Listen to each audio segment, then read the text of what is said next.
ပုံနာသေးလဲသွားရောပိတ်တာဖြစ်ပြီးအဲ့ဒီလေကြီးထွန်းနေရကသဗ္ဗဘုရားသာသနာတစ်လျှောက်လုံးထွန်းဟာတော့ဟာတရားကောင်းလိုက်တာနှစ်သာရပြေဝလိုက်တာ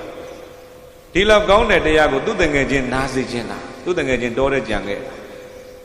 အဲ့ဒါနဲ့တရားပွဲနှစ်ညမနေ့ဖြန်ညကြံသေးတယ်ဆိုတော့တငယ်ချင်းကသွားတော်တဲ့သွားခေါ်တကယ်ချင်းတဲ့တရားပွဲဖြစ်နေတယ်ကွာတဲ့ကတ္တပဘုရားရဲ့တရားကောင်းလိုက်တာတဲ့တရားနာလိုက်ခဲ့ပါဆိုပြီးသွားခေါ်တော့တော်တဲ့နေတဲ့တကယ်ချင်းကကျေးဇူးမတင်တဲ့ပြင်အဲ့ဒီကတ္တပဘုရားတရားသွားနာတော့ကတ္တပဘုရားဒီလေသူထုံပေးမှာလားပါဇက်နော်အဲ့ဒီဘုရားကသူကိုယ်တိုင်လဲထုံပေးရင်ငါအဲ့ဘုရားတရားလိုက်နာမယ်ဟောဝစီဗေဒထိတိုင်းရှာတယ်သိကြောက်စရာကောင်းတာနော်မုန်းစေခြင်းလည်းလက်နဲ့သိရှေ့စေခြင်းလည်းပဲဒီပါဇက်ကလေးလက်နဲ့သိရှိတာဟုတ်လားဖယားကောင်တရားကိုရွတ်ဆိုမယ်ဆိုတော့ဒီပါဇက်ကလေးနဲ့သူတော်ကောင်းတွေကောင်းတဲ့ဘုံဘဝမှာမရောက်နိုင်ဘူးလားဟာသူများကိုဆဲဆိုကြိမ်မောင်ပေးတဲ့ဖယားယဟန်ကလည်းပြတ်မစော်ကားမယ်ဆိုဒီပါဇက်ကနေလည်းအပေတခမပို့နိုင်ဘူးလားပါဇက်ကလေးတစ်ခုတည်းနဲ့အထက်လည်းသွားနိုင်တယ်အောက်လည်းသွားနိုင်တယ်ဟုတ်ပြီနော်ငါကအဲ့ဒီကတ္တပဘုရားသွားနိုင်ရင်ကတ္တပဘုရားငါလည်းသူထုံပေးမှလားမင်းပြောစမ်းဆိုတော့ဘုကမပြောနိုင်အဲ့ဒါနဲ့ဘာဖြစ်တော့မေးလိုက်တော့ပြေးတယ်အဲ့ဒီပုံနာသေးလဲသွားရောပိတ်တာဖြစ်ပြီးအဲ့ဒီလေကြီးထွန်းနေရကတ္တပဘုရားသာသနာတစ်လျှောက်လုံးထွန်းဟာကတ္တပဘုရားသာသနာကွယ်လဲထွန်းဟာဂေါရမဘုရားပွင့်လာတော့လဲပဲဒီလေကြီးသူထွန်းရတော့မယ်တန်ဃာတော်တွေတည်င်းကျွတ်တော့ဘုရားဖူးဆိုပြီးသာဝတိကိုလာကြသာဝတိလာကြတဲ့တန်ဃာတော်တွေမျက်စိလဲလမ်းမပြီးအဲ့ဒီတောထဲရောက်သွားတော့မျက်စိလဲနေတဲ့ယဟန်တွေကအဲ့ဒီလဲထုံးနေတဲ့ပုတ်ပိတ်တာကိုတကယ်လူထင်လို့သွားမေးတခါကြီးတဲ့သာဝတိကိုဒီလမ်းကသွားရတာလားတဲ့ကျွတ်တို့မျက်စိလဲတာ2ရက်ကြာပြီတဲ့ဗိုက်တွေလဲစားနေပြီလမ်းညွန်ပေးပါဦးတခါကြီးရဲ့လို့သွားပြောအမလေးရှင်ဘုရားတို့မျက်စိလဲတာ2ရက်ရှိသေးတပည့်တော်မျက်စိလဲတာဘုရားနှစ်ဆူကြာပြီတဲ့ဒီလိုပြော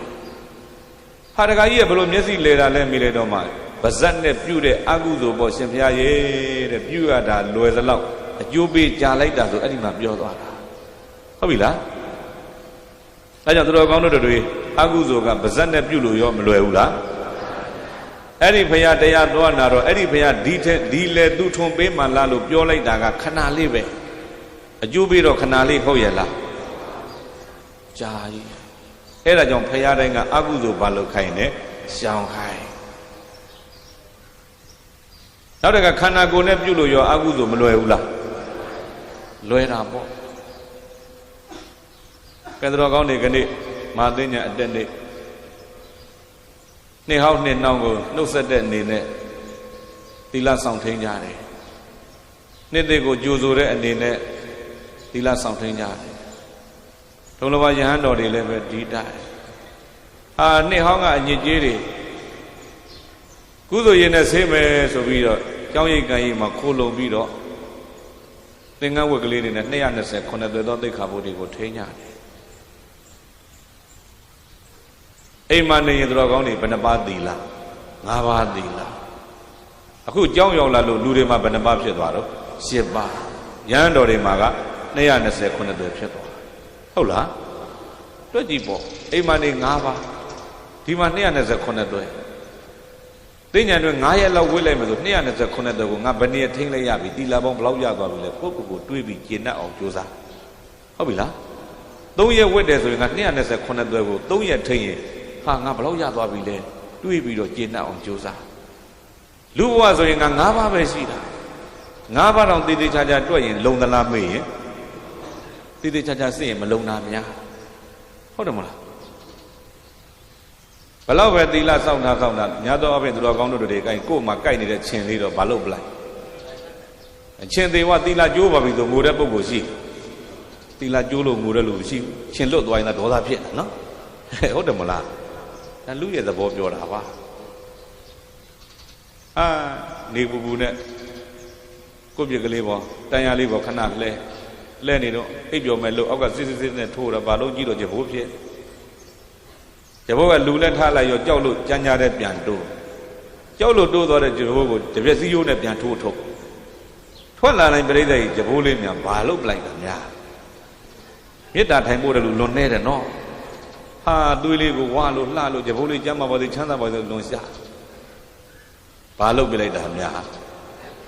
တတ်တာတော့ရိုးရိုးမပုတ်ချေပြီးဘာလို့လဲသေး